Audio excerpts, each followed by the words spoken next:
नमस्कार। जो दिख रहा है वह हर बार सच भी हो ऐसा जरूरी नहीं है। धैर्य रखना चाहिए और सोच समझकर किसी नतीजे पर पहुंचना चाहिए। महाभारत में युद्ध के लिए कौरव और पांडवों की सेनाएं आमने सामने खड़ी थी। पहला ही दिन था।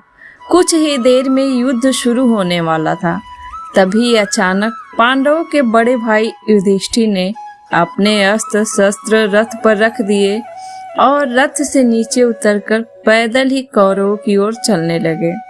युधिष्ठिर को कौरव पक्ष की ओर जाते देखकर अन्य पांडव भाइयों ने पूछा कि भैया आप कहाँ जा रहे हैं।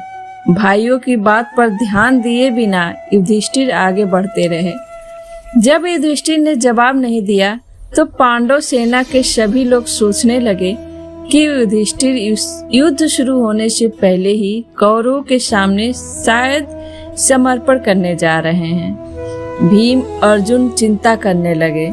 उन्होंने श्री कृष्ण से कहा कि अब आगे आपको ही संभालना है। देखिए कहीं भैया आत्मसमर्पण न कर दे।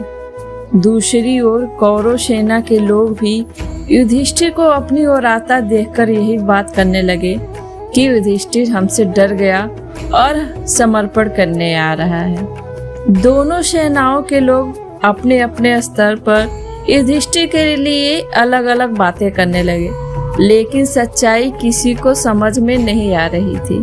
तब श्री कृष्ण ने भीम और अर्जुन से मुस्कान के साथ कहा कि आप चिंता न करें और धैर्य रखें।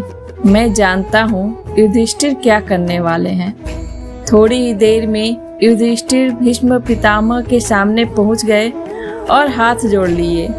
जो लोग दूर से देख रहे थे उन्हें तो यही लग रहा था कि युधिष्ठिर ने समर्पण कर दिया है, जबकि वास्तविकता तो ये थी कि युधिष्ठिर ने हाथ जोड़कर भीष्म से कहा कि पितामह आज्ञा दे, हम आपके विरुद्ध शस्त्र उठा सकें और आपसे युद्ध कर सकें। युधिष्ठिर की इस बात से भीष्म प्रसन्न हो गए। उन्होंने कहा कि अगर तुमने आज्ञा न मांगी होती तो मैं गुस्सा हो जाता। भीष्म के बाद युधिष्ठिर द्रोणाचार्य कृपाचार्य के पास भी युद्ध के लिए आज्ञा मांगने पहुंचे थे। श्री कृष्ण ने पांडवों को समझाया कि जब हम कोई बड़ा काम करते हैं तो सबसे पहले बड़ों का आशीर्वाद और अनुमति जरूर लेनी चाहिए, तभी काम में सफलता मिलती है। आज हम युद्ध शुरू करने जा रहे हैं, इसलिए युधिष्ठिर अपने बड़ों का आशीर्वाद और अनुमति ले रहे हैं। जब हम बड़ों का आशीर्वाद लेकर काम करते हैं तो साहस बना रहता है और हम पूरी ताकत के साथ अपने काम कर पाते हैं। श्री कृष्ण ने पांडवों को समझाया कि जो दिख रहा है हर बार वह सच भी हो ऐसा जरूरी नहीं है। हमें धैर्य रखना चाहिए और सोच समझकर किसी भी नतीजे पर पहुंचना चाहिए।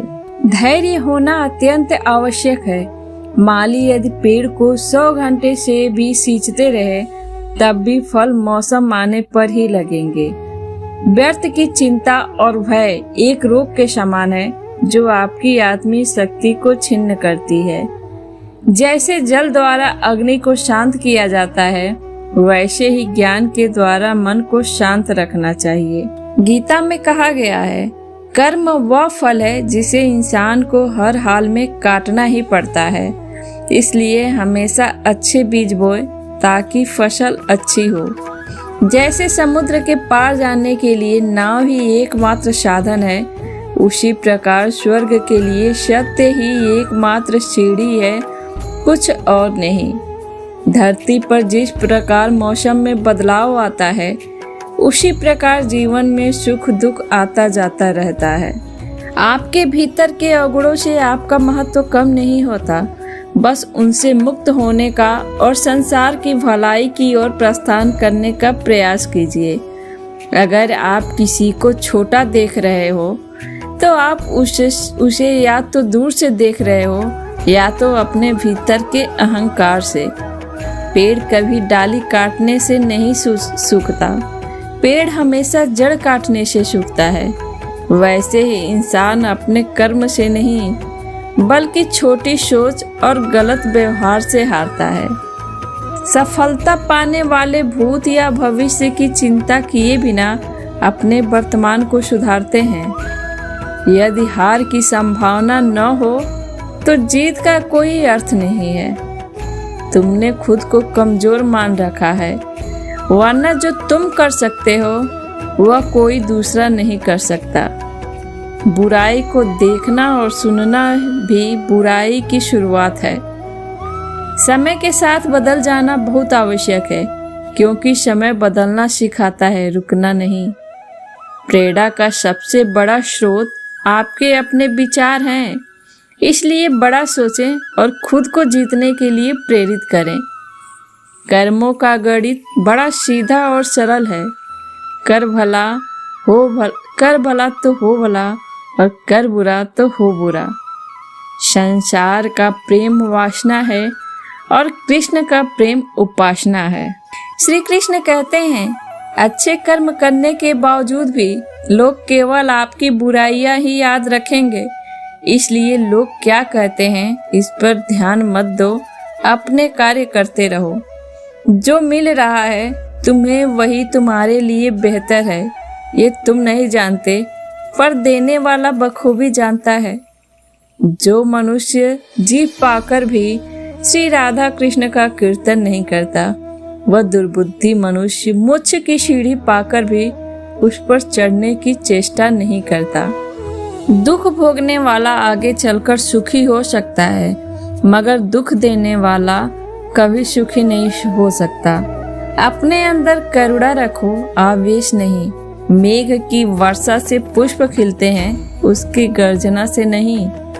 गलत व्यक्ति जितना भी मीठा बोले आपके लिए बीमारी बन जाएगा, और सच्चे व्यक्ति कितना भी कड़वा बोले एक दिन औषधि बनकर काम आएगा।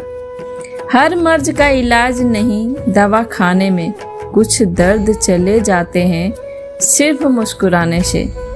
जिस प्रकार एक दिया अपना प्रकाश कम किए बिना हजारों दियों को जला देता है, उसी प्रकार खुशियों को बांटा जाए तो खुशियां कम नहीं होती। मन में क्रोध रखने की अपेक्षा उसे तुरंत प्रकट कर देना अधिक अच्छा है। जैसे पल में जल जाना और देर तक सुलगने से अच्छा है। अगर आपको कोई अच्छा लगता है तो अच्छा वह नहीं बल्कि अच्छे आप हो, क्योंकि उसमें अच्छाई देखने वाली नजर आपके पास है। किसी भी रिश्ते का गलत इस्तेमाल मत करना, क्योंकि रिश्ते तो बहुत मिल जाएंगे पर जिंदगी में अच्छे लोग बार बार नहीं आएंगे। रहने के लिए सबसे अच्छा स्थान किसी का हृदय है। जो जैसा कर रहा है करने दो। कृष्ण भगवान ने तुम्हारे लिए तुम्हारी सोच से भी ज्यादा सोच रखा है। वक्त से हारा या जीता नहीं जाता, बल्कि सीखा जाता है।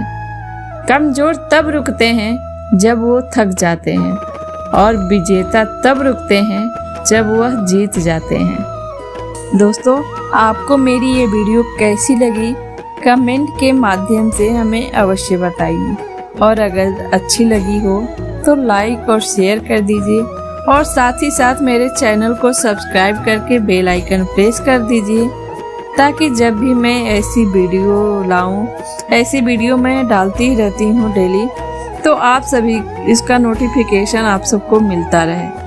धन्यवाद।